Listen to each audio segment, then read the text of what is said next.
Olá, bom dia, boa tarde, boa noite, meus amigos concurseiros de Santos. Eu sou a professora Joana Fernandes e nós vamos iniciar aqui com vocês a nossa sexta aula sobre os aspectos históricos e geográficos da cidade de Santos, que será aí objeto, né, de cobrança na prova do pessoal que vai fazer o concurso aí da prefeitura agora no início de 2020, tá bom? Aí na tela tá os meus contatos, o WhatsApp, o Instagram. Temos também a nossa página no Facebook, Expresso Concurso, para você lá nos acompanhar, onde a gente vai poder estar atualizando vocês das novidades do canal e dos concursos aí que tem surgido nos municípios do Brasil afora, tá bom? Rapidinho aí para vocês o nosso material, 82 questões comentadas de aspectos históricos e geográficos de Santos. Você vai ter a questão, você vai ter o comentário, você vai ter aí um conteúdo bem completo para o seu estudo, né, das questões que certamente você vai ver aí muito desse conteúdo na sua prova, tá bom? Temos o nosso simuladão com 66 questões comentadas para a Guarda Municipal.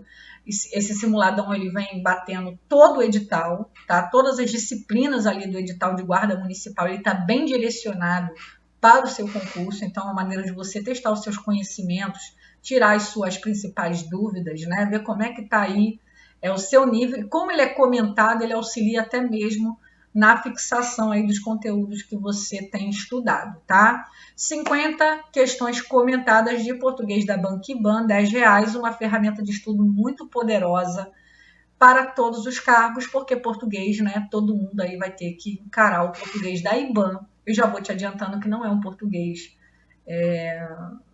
comum, é um português um pouco diferenciado, o português que a IBAN pede. A gente sabe que o português a gente estuda para a banca, e a IBAN ela pede aí um português bem direcionado, então é bem legal você ter contato aí com essas questões, né? Quanto mais questões, melhor, até o dia da sua prova, tá? Se você quiser adquirir qualquer um desses materiais, o link para você pagar com cartão de crédito ou boleto bancário através do PagSeguro, o link está aqui na descrição do vídeo. Temos também aqui na descrição do vídeo nós temos o nosso Zap para qualquer dúvida, nosso Zap, nossa central de atendimento. E aí na tela está aparecendo para vocês as nossas contas bancárias, né, para você optar aí, caso você deseje fazer transferência ou depósito diretamente, tá bom? Fez o depósito, fez a transferência, você envia o e-mail para a gente vai estar enviando material para você. O nosso atendimento ele é bem rápido, você vai poder estudar, né, o quanto antes aí com o nosso material, tá bom, gente? Vamos lá, aula 6, História de Santos. A gente está na parte de História. Quando nós encerrarmos a parte de História, nós vamos partir para a parte geográfica, que vai ser um pouquinho mais curta, porque não é tanta coisa assim. Nessa aula 6, nós vamos começar, né, nós vamos falar um pouquinho da presença da igreja em Santos, né? Como a igreja católica esteve presente desde o período, né, desde o início, e qual foi a participação dessa igreja na formação da sociedade santista aí, tá? Quem não assistiu ainda às outras aulas, aqui no cardzinho vai aparecer para você a nossa primeira aula, para você poder acompanhar aí toda a nossa playlist e tá com uma visão bem panorâmica desse conteúdo, tá bom? Presença da igreja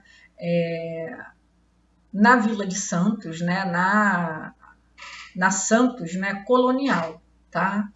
Só lembrando a vocês que a igreja ela sempre esteve presente em toda a parte da colonização, tanto do Brasil como da América Espanhola. O que nós tínhamos nessa época era o padroado. O que é o padroado? O padroado é quando a igreja ela está associada ao Estado e essa associação ela influencia nas práticas, tanto do Estado quanto da igreja. Então, o padroado é aquele momento em que o Estado, de certa maneira, está submetido à igreja, né? Está à mercê, né, do desejo da igreja, tá bom? Então, para o português, vamos falar aqui do nosso contexto santista, né? Para o português, o cristianismo o catolicismo sempre foi muito presente, muito forte, né? Em todas os intentos, toda vez que um português se estabelecia no lugar, uma das suas primeiras preocupações era o estabelecimento de uma capela, né? Você vê que lá assim que os portugueses chegaram na costa brasileira, eles fizeram uma missa. Então você vê que a importância da igreja. Aqui em Santos, você vai ter logo de cara a Capela de Santa Catarina, tá? Tá em uma pintura do que seria mais ou menos essa capela. A construção dessa capela, ela é como se fosse um marco do início do processo de ocupação, né, da criação desse povoado, que a gente já estudou lá atrás, que foi o povoado de Iguaçu, que depois evoluiu para a Vila de Santos, tá? Ela estava localizada no outeiro do mesmo nome, o outeiro é como se fosse um morrinho, né? Que é o outeiro de Santa Catarina, e ela marca o início da ocupação desse território, tá? Então tudo começou com a igreja de Santa Catarina. Preste atenção nesse nome, Santa Catarina, tá? A gente sabe que a padroeira de Santos é a Nossa Senhora do Montserrat. Aí a pessoa pode fazer confusão e achar que foi a igreja de Montserrat. Não foi, não. Foi a igreja de Santa Catarina, que marca o início da ocupação do território de Santos. Esse é um marco, tá bom? Vamos agora às ordens religiosas que passaram, né, que deixaram as suas marcas aí na cidade de Santos. A primeira, claro, podia faltar, é a Companhia de Jesus, são os jesuítas. Eles estiveram presentes em toda a colonização brasileira. O principal objetivo deles era a catequização dos índios, era a expansão do catolicismo e do cristianismo pelas colônias brasileiras. Aliás, colônias portuguesas e espanhola. Brasileira, né, detalhe. Vamos lá, 1549 foi quando eles chegaram ao Brasil. Assim que eles chegaram ao território brasileiro, não demorou muito até que se estabelecessem em Santos. Eles fundaram o Colégio de São Miguel, um colégio extremamente tradicional. Tá aí uma imagem da fachada, né, do que seria esse colégio. E eu queria falar sobre esse colégio dos irmãos Gusmão, tá? Havia um padre chamado Alexandre Gusmão que lecionava nesse colégio, e esse padre, ele deu aula para 2 irmãos, filhos de um comerciante local.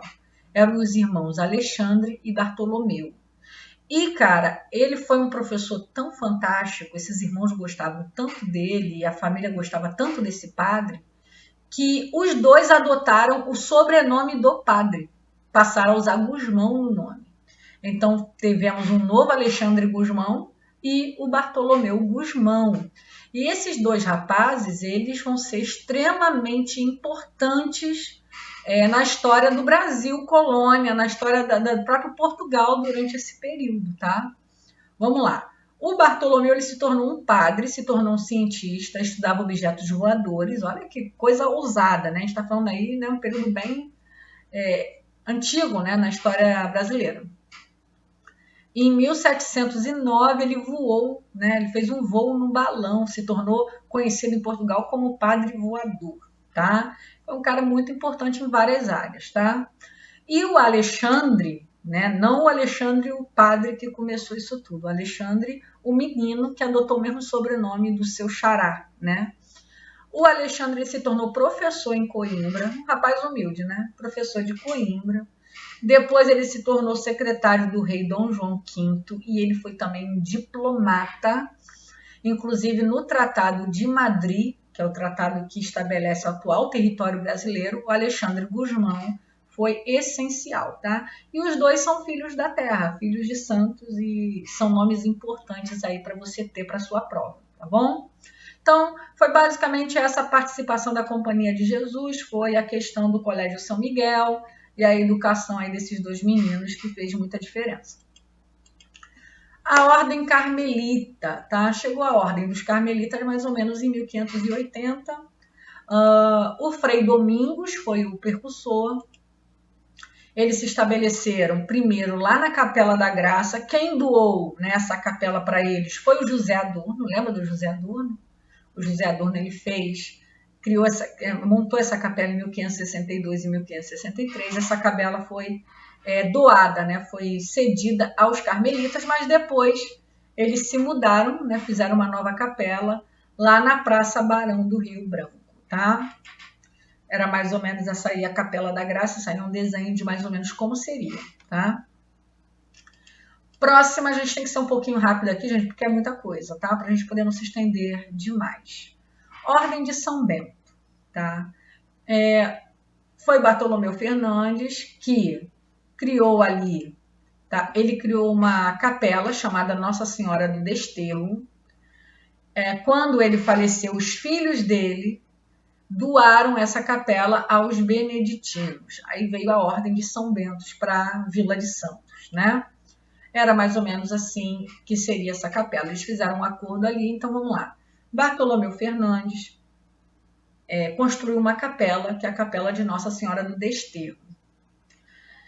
Essa capela, futuramente, né, um pouco depois, foi doada aos beneditinos pelos filhos do Bartolomeu Fernandes. Eles fizeram um acordo lá de que os beneditinos precisariam rezar, acho que 2 ou 3 vezes ao ano, uma missa em memória à família dos doadores da capela, encomendando a alma deles. Eles seriam enterrados dentro da capela, né? Todos os membros da família.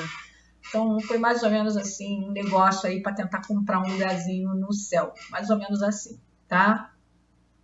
Ordem de São Bento. Vamos lá. Ordem franciscana, mais ou menos em 1638 ela vai se estabelecer. Foi o Frei Manuel, né, que veio liderando esses franciscanos que se estabeleceram. E montaram uma igreja e um mosteiro dedicado a Santo Antônio. Esse mosteiro ele foi instalado no Valongo. E por que isso é importante? Porque a gente sabe que Santos tem aquela parte costeira, aquela parte da frente, né? E indo em direção à serra que leva até São Paulo, né? Nós temos ali o Valongo. O Valongo começou, ali já mostra que em 1638 nós já temos uma expansão da vila, né? Porque a vila ela nasce próxima à costa do Brasil. Com o tempo, eles vão meio que se afastando da praia em direção à serra, tá? E por que isso vai acontecer? Segundo alguns historiadores, foi para favorecer o comércio com São Paulo, porque São Paulo passou a ser muito importante ali no comércio, né? No desenvolvimento da Vila de Santos. Então, a gente vai ver que essa ordem franciscana, quando monta o seu mosteiro e a sua igreja lá no Valongo, ela revela, com isso a história revela que nesse momento o Valongo já era um lugar estabelecido, ocupado pelos santistas, tá? E hoje, né, depois ela foi, esse mosteiro, essa igreja foram vendidos e foi montada lá a estação São Paulo de Railway, que era uma companhia ferroviária inglesa que começou a se estabelecer no Brasil a partir do final do século XIX. Aí conta uma lenda que quando foram tirar o santo para demolir a igreja, o santo não saía de jeito nenhum. Santo Antônio lá, a imagem de Santo Antônio não saía. Ninguém conseguia arrancar a imagem do santo do altar. E por conta disso, eles entenderam que era uma mensagem divina e a igreja foi mantida, pelo menos, apesar de externamente não, mas internamente ela foi bem preservada, tá? Durante um bom tempo aí. Não sei nem se quem mora em Santos, por favor, me dá esse backup aí. Não sei nem se essa igreja continua lá, está de pé, não sei. Mas naquele período ela foi mantida, tá bom? Sociedade dos Homens Pretos, né? Mais ou menos estabelecida em 1652, tá? Nossa Senhora do Rosário dos Homens Pretos se estabeleceu nessa região. Em 1822, ela vai ganhar a sua própria igreja, a Igreja do Rosário, construída na Praça Rui Barbosa, mais ou menos essa imagem da parte interna dessa igreja, para você olhar aí, tá bom? Vamos lá.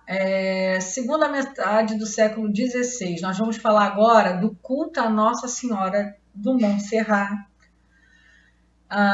É muita informação, né, gente? Mas não tem jeito, tem que ser assim, porque Santos é muito conteúdo, a gente está tentando aí abranger o máximo possível para te ajudar na sua prova, tá? Então vamos comigo aí, dá uma respirada. Para a gente encerrar, a gente tem que falar do culto a Nossa Senhora do Montserrat. Mais ou menos, acho que é assim que se escreve, tá? tá? Do Monte Serrat.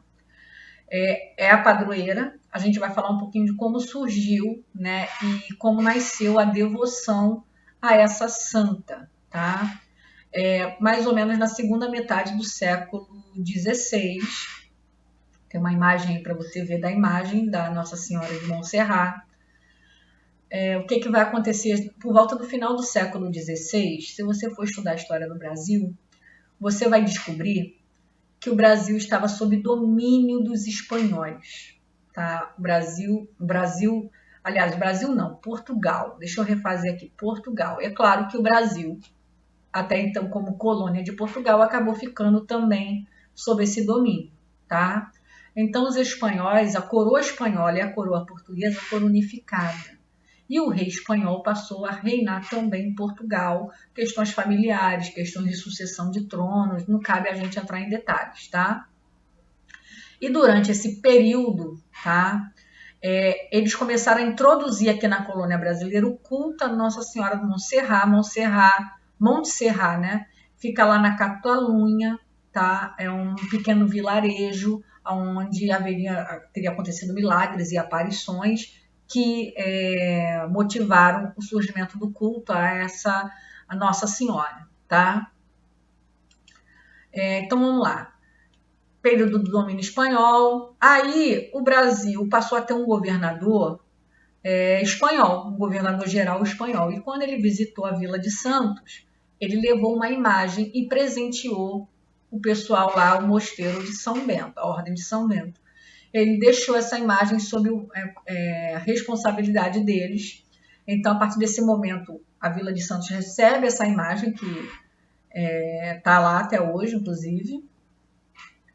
E em 1599 a 1611 vai haver a construção da capela de Nossa Senhora do Monte Serrat, né?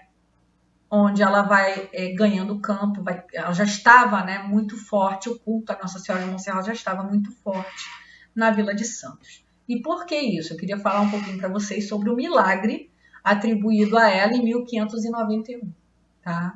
Em 1591, Santos sofreu a invasão pirata, né, do Thomas Cavendish.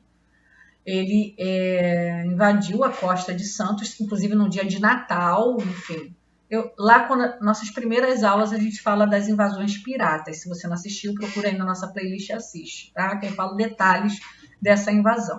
Quando Thomas Cavendish invadiu o território, a população de Santos correu para o monte. Nisso que eles correram para o monte, eles ficaram ali ilhados, né? Esperando que os piratas fossem embora de Santos. E conta a lenda, a gente não sabe se é lenda, se é realidade, até onde é uma lenda, uma realidade. Conta uma lenda de que eles ficaram lá no Monte de São Jerônimo, diante da imagem lá, e aí quando os piratas tentaram subir o monte para capturá-los, para aprisioná-los, eles começaram a rezar a Nossa Senhora de Monte Serrat e o monte desabou, né? Teve um deslizamento de terra que matou vários piratas e botou para correr o restante, livrando eles, né, das mãos desses piratas. A partir desse momento, esse monte passou a ser chamado de Monte Serrat, né? O Monte de Nossa Senhora de Monte Serrat, e ali o culto a ela passou a ser ainda mais forte. Depois ela ganhou a sua capela e se tornou aí padroeira da cidade de Santos, tá? Como contempla essa imagem original doada pelo governador espanhol, essa imagem foi escurecida, né? Ela também é chamada de La Morena, La Morenita, uma coisa assim, um apelido carinhoso dado pelo fato dela ter sido escurecida pelo tempo, tá bom? Gente, é isso aí, vamos para uma questãozinha de fixação. Diz assim: a evangelização e expansão do cristianismo estavam entre os objetivos de Portugal no processo de colonização do Brasil e de todas as suas colônias. Assim, ao fixar-se em um local, o colonizador imediatamente providenciava a construção de uma capela ou igreja. Beleza? Até aí contou a história. Em Santos, o marco inicial do povoamento foi a construção de uma capela dedicada a, vamos lá, letra A, Nossa Senhora do Monte Serrat, B, Santa Catarina, C, São Paulo. D, São João. E aí, gente? Qual foi a capela construída que deu início à colonização, ao povoamento de Santos? Vamos lá.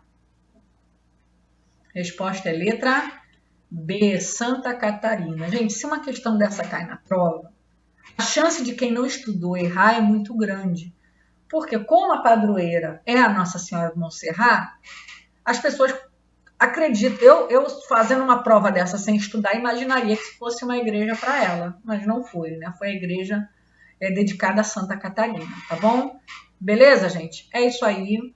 Só lembrando você do nosso material, nossas 82 questões comentadas, nosso simuladão para o pessoal da Guarda Municipal e as nossas questões de português. O link do PagSeguro está na descrição do vídeo para você poder ir lá, pagar com boleto bancário, com cartão de crédito. Qualquer dúvida, nós temos também o nosso zap aí de atendimento para você poder estar tirando qualquer dúvida que você venha a ter, tá bom, gente? Não posso esquecer de lembrar você de se inscrever no nosso canal, ativar esse sininho aí, dar o seu like, apoiar a gente, ativa o sininho, porque vai vir aí a aula 7, vão vir aí algumas aulas a mais para a gente encerrar esse conteúdo e você vai ser informado pelo YouTube assim que essas aulas forem lançadas, tá bom? Pessoal, muito obrigada, estuda mesmo, eu sou uma grande prova de que quando você estuda, a vida muda, tá? A minha vida, ela foi transformada pela educação e a educação faz isso mesmo. E eu creio que não vai ser diferente com você, tá bom? Um grande beijo, fica com Deus.